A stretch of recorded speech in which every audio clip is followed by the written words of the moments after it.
And that awkward metaphor brings us to Max Laverne. It could be so many things. That bird could be, it could be so many birds. There could be a whole aviary? Yeah. A whole aviary full of birds beginning with the letter T. Oh, it could have been taxi ride. It could have been tonic. Oh, so many strong birds in this week's field.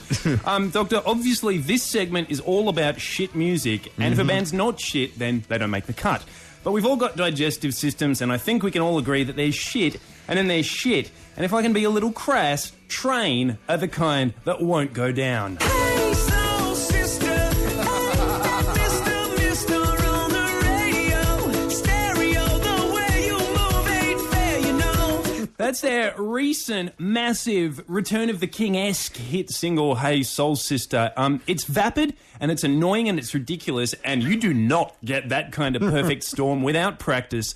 And practice they have. Tell me, did the wind sweep you off your feet? It's that band! It's that one! And, yeah, they've got form dating back to 2001 with that epic fail of a song. But look, hang on, let's not move on just yet. Let's take a little bit more of a listen to Hey Soul Sister. Hey, soul sister, ain't that Mister on the radio, stereo. Hey Soul Sister, ain't that Mr. on the radio, stereo. Now, that is, that's a preschool comprehension of rhyming words, so that's great. I want to Mentioning Mr. which we're famous for Kyrie Eleison, and I can't remember the other one, but it's a good one, almost as good as Train. I want to break this down because I know that great songwriters are not always great lyricists. Sometimes musicians fudge it, and that's fine. Lyrics don't have to be profound, but they should feel like something written by an adult human and not a chimpanzee's vagina. Your lipstick stains on the front lobe of my left side brains.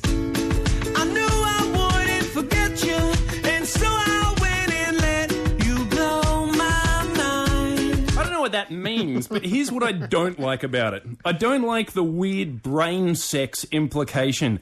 Lipstick stains on his front lobe. I let you blow my mind. That sounds un-American to me. And then there's this. So gangsta, I'm so thug.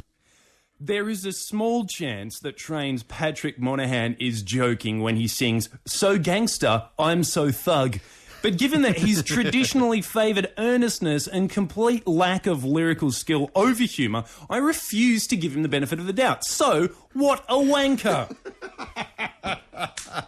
That song is from Train's fifth album, Save Me San Francisco, which came out last year after 3 years of hiatus and 2 albums that nobody bought. So how did Train get the yuppie rock format so right with Drops of Jupiter in 2001 and then go through a totally harsh hit drought until 2010?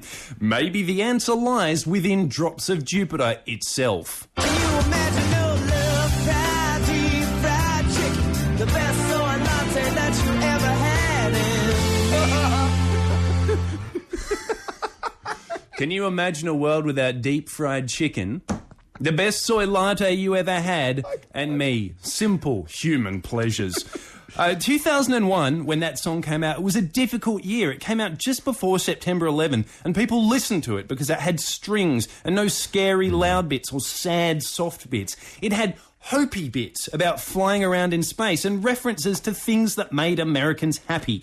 It was like a big, thick blanket of a song, and that's fine. It served its purpose, and then it should have been thrown on the fire so no one else caught the smallpox. But unfortunately, instead of being completely destroyed by flame, Train were just badly charred. They released another album of boring bullshit. To the sky, something tells me you're here. Yeah, I couldn't even be bothered cutting that grab properly. It was that boring. And then they released another album after that, but it didn't work out because no one needed them.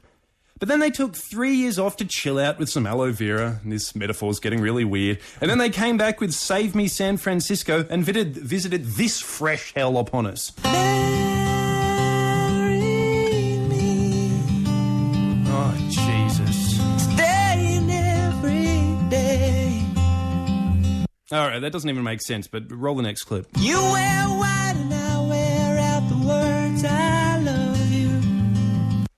You wear white and I'll wear out the words I love you. Because, you see, now Train know they need to have a function. Whether that function is consoling traumatised New Yorkers or giving uninspired professional 30-somethings a soundtrack for their third walk down the aisle, or making us all feel a bit weird about some gross honky using the phrase "Hey Soul Sister" and describing himself as so thug, Train know that unless they're useful, they have nothing.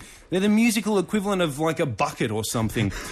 And unfortunately, now they've cracked the code. This is all going to get so much worse, so I'm just sorry to have to be the one to tell you. Max Laverne, thank you for being there at the station when we boarded the train. Hey! It'll be up on the podcast if you missed it. triplej.net.au/The Doctor. The A to Z of shit music continues next week with Letter U. Letter U. Oh. Tough. Very tough. Let us know what you think on the Facebook page or on the forum.